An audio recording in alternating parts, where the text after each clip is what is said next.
आम्रवृक्षमूले सदा सन्निधानम् भक्ताभीष्टदानैक दीक्षायमानम् एकाम्रनाथं दयालो भजेहम् कांचीपुरे शोभमानं सदा वै पृथिवी तत्त्वरूपाय एकाम्रेशाय नमः ध्यायन् नित्यं महेशं रजतगिरिनिभं चारुचन्द्रावतंसन् रत्नाकल्पोज्ज्वलांगड परशुमृगवराभीतिहस्तं प्रसन्नम् पद्मासीनं समन्तात् स्तुत्ममर्गणैर्व्याघ्रकृत्ति वसानम् विश्ववाद्य विश्वबीजम निखिल भयहरम पंचवक्त्रम त्रिनेत्रम।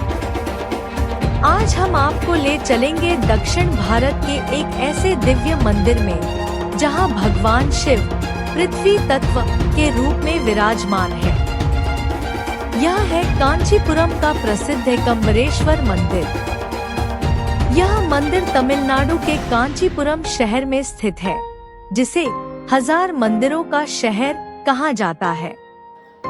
एकम्बरेश्वर मंदिर भगवान शिव के पंचभूत स्थलों में से एक है, जहां शिव जी पृथ्वी लिंग के रूप में पूजे जाते हैं। कहा जाता है कि माता पार्वती ने इसी स्थान पर मिट्टी से शिवलिंग बनाकर कठोर तपस्या की थी। जब शिव जी ने उनकी परीक्षा लेने के लिए कावेरी नदी में बाढ़ ला दी, तब माता पार्वती ने शिवलिंग को अपनी बाहों में समेट लिया।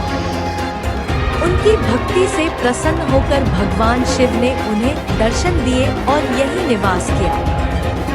एकम्बरेश्वर मंदिर कांची एकम्बरनाथर तिरुकोविल भारत के तमिलनाडु राज्य के कांचीपुरम शहर में स्थित भगवान शिव को समर्पित एक हिंदू मंदिर है। यह शैव धर्म के हिंदू संप्रदाय के लिए महत्वपूर्ण है, क्योंकि यह पंचभूता स्थलों और विशेष रूप से पृथ्वी तत्व से संबंधित मंदिरों में से एक है। शिव की पूजा एकम्बरेश्वर या एकम्बरनाथर या राजलिंगेश्वरम के रूप में की जाती है और उन्हें पृथ्वी लिंगम के रूप में दर्शाया जाता है। उनकी पत्नी पार्वती को एलावर कुचली के रूप में चित्रित किया गया है। इस ग्रंथ के प्रमुख देवता की पूजा 7वीं शताब्दी के तमिल शैव धर्म ग्रंथ तेवर में की जाती है, जिसे नयनार के नाम से जाने जाने वाले तमिल संत कवियों द्वारा लिखा गया था और इसे पाडल पेट्रा स्थलम के रूप में वर्गीकृत किया गया है। यह मंदिर परिसर 10 हेक्टेयर 25 एकड़ में फैला हुआ है और भारत के सबसे बड़े मंदिर परिसरों में से एक है। इसमें 4 प्रवेश द्वार हैं, जिन्हें गोपुरम के नाम से जाना जाता है।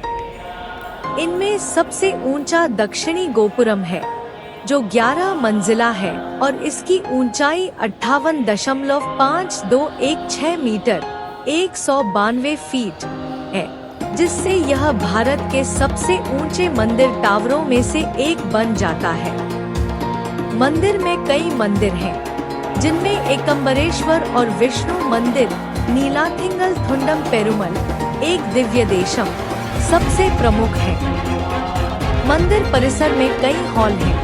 इनमें सबसे उल्लेखनीय विजयनगर काल में निर्मित 1000 स्तंभों वाला हॉल है। मंदिर में सुबह 3:30 से 4 बजे से रात 10 बजे तक विभिन्न समयों पर 6 दैनिक अनुष्ठान होते हैं और इसके कैलेंडर में 12 वार्षिक त्योहार हैं। तमिल महीने पंगुनी मार्च से अप्रैल के दौरान 13 दिनों तक मनाया जाने वाला पंगुनी उथिरम उत्सव मंदिर और शहर का सबसे प्रमुख त्योहार है।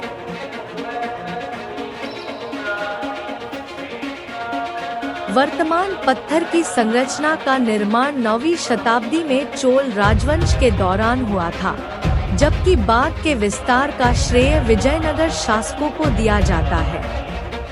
मंदिर का रखरखाव और प्रशासन तमिलनाडु सरकार के हिंदू धार्मिक और धर्मार्थ बंदोबस्ती विभाग द्वारा किया जाता है। यह मंदिर शहर का सबसे बड़ा और सबसे प्रमुख पर्यटक आकर्षणों में से एक है।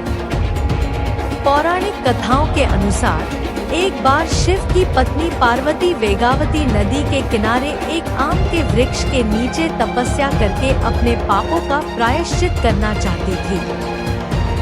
उनकी भक्ति की परीक्षा लेने के लिए शिव ने उन पर अग्नि भेजी। पार्वती ने भगवान विष्णु से प्रार्थना की। विष्णु चंद्रमा को लाए, जिसकी किरणों ने वृक्ष और पार्वती को शीतल कर दिया। शिव ने पार्वती की तपस्या भंग करने के लिए फिर से गंगा नदी भेजी। पार्वती ने गंगा को समझाया कि वे बहनें हैं, इसलिए उन्हें पार्वती को हानि नहीं पहुंचानी चाहिए। पार्वती ने शिव को प्रसन्न करने के लिए रेत से बने शिवलिंग की पूजा की। अंततः शिव उनके सामने एकम्बरेश्वर या आम के वृक्ष के स्वामी के रूप में प्रकट हुए। एक अन्य कथा के अनुसार पार्वती ने एक आम के वृक्ष के नीचे पृथ्वी लिंगम या रेत से बने लिंगम के रूप में शिव की पूजा की। कथा के अनुसार वेगावती नदी में बाढ़ आ गई, जिससे शिवलिंगम के डूबने का खतरा पैदा हो गया। पार्वती ने कामाक्षी के रूप में लिंगम को आलिंगन किया। इस भाव से प्रभावित होकर शिव स्वयं प्रकट हुए और उनसे विवाह किया। इस संदर्भ में उन्हें तमिल में तजुवा कुझेंधार, वह जो उनके आलिंगन में विलीन हो गया, कहा जाता है।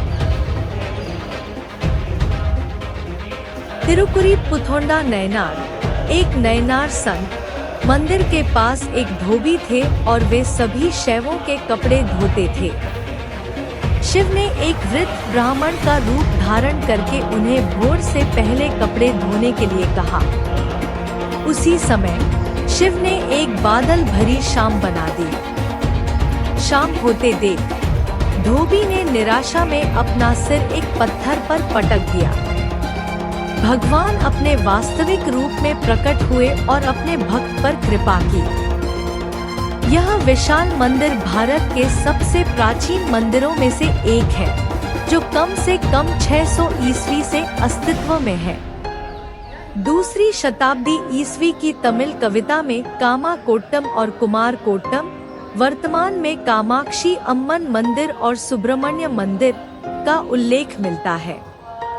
इस मंदिर का उल्लेख 300 ईसा पूर्व के शास्त्रीय तमिल संगम साहित्य जैसे मणिमेगलाई और पेरुम्पाणारुपट्टाई में मिलता है। प्रारंभ में इस मंदिर का निर्माण पल्लवों द्वारा किया गया था। वेदांती कचियाप्पर ने मंदिर में पुजारी के रूप में सेवा की। उस समय की संरचना को बाद के चोल राजाओं द्वारा ध्वस्त कर पुनर्निर्मित किया गया था। 10वीं शताब्दी के संत आदि शंकराचार्य ने स्थानीय शासकों की सहायता से कामाक्षी अम्मन मंदिर और वरदराज पेरुमल मंदिर के साथ साथ इस मंदिर के विस्तार के साथ कांचीपुरम का पुनर्निर्माण करवाया।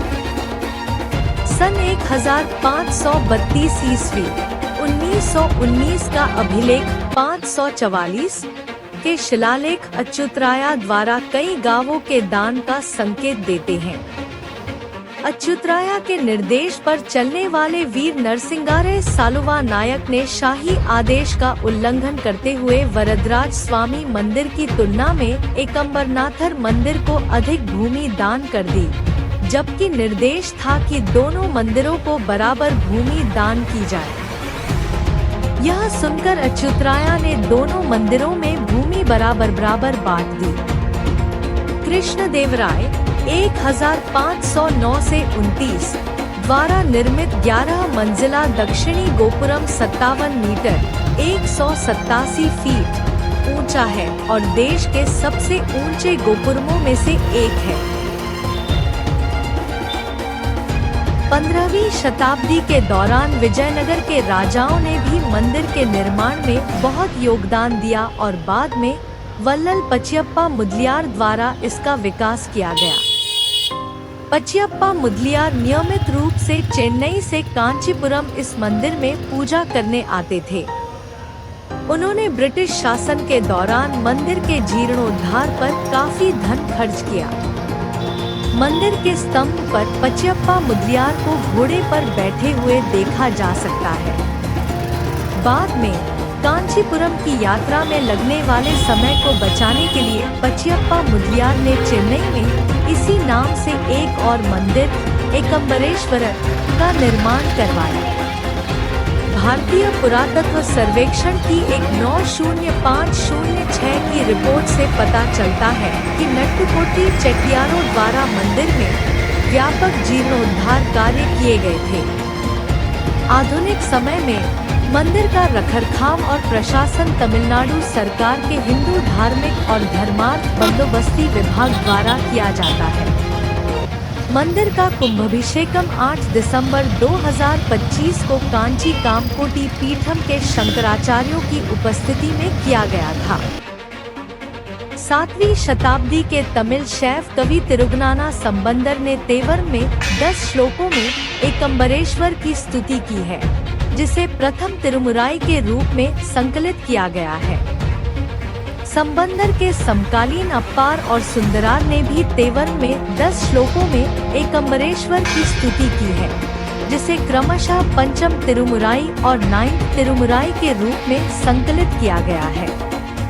तेवर में इस मंदिर की पूजा की जाती है, इसलिए इसे पादल पेट्रा स्थलम के रूप में वर्गीकृत किया गया है, जो शैव धर्म ग्रंथों में उल्लिखित 276 मंदिरों में से एक है।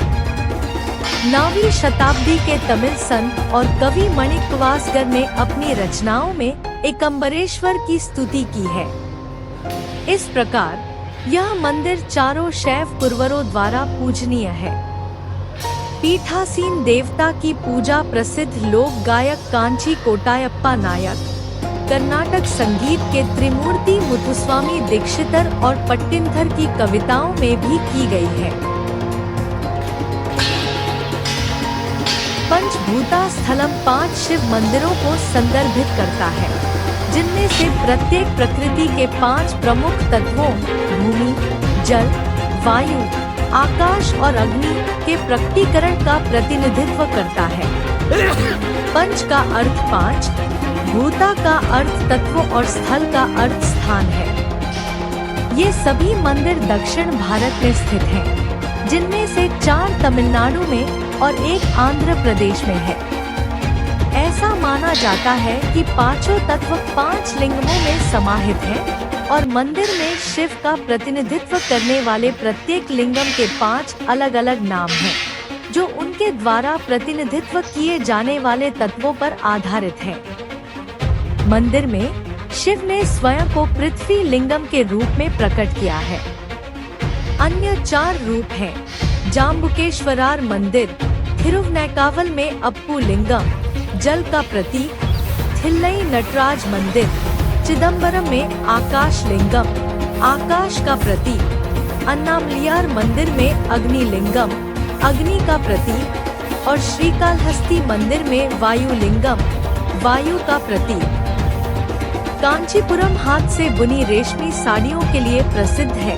एकम्बरनाथर नामक एक डिजाइन का नाम इन मंदिरों के डिजाइनों से लिया गया है। मंदिर के पुजारी त्योहारों के दौरान और प्रतिदिन पूजा अर्चना करते हैं। तमिलनाडु के अन्य शिव मंदिरों की तरह यहाँ के पुजारी शैव समुदाय से हैं, जो ब्राह्मणों की एक उपजाति है। मंदिर में दिन में 6 बार पूजा अर्चना की जाती है। उषात्कालम सुबह 5:30 बजे, कलासंथी सुबह 8 बजे, उच्छिक्लम सुबह 10 बजे, सयारक्षई शाम 6 बजे, इरंदमकालम रात 8 बजे और अर्धजामम रात 10 बजे। प्रत्येक पूजा अर्चना में 4 चरण होते हैं: अभिषेक, पवित्र स्नान, अलंकरण, सजावट, नैवेद्य, भोजन अर्पण और एकम्बरेश्वर के आसन पर दीप आराधना, दीपक जलाना। चूंकि यह रेत के टीले से बना शिवलिंग है, इसलिए सारा अभिषेक केवल आसन पर ही किया जाता है। पूजा अर्चना नागस्वरम, पाइप वाद्य और तविल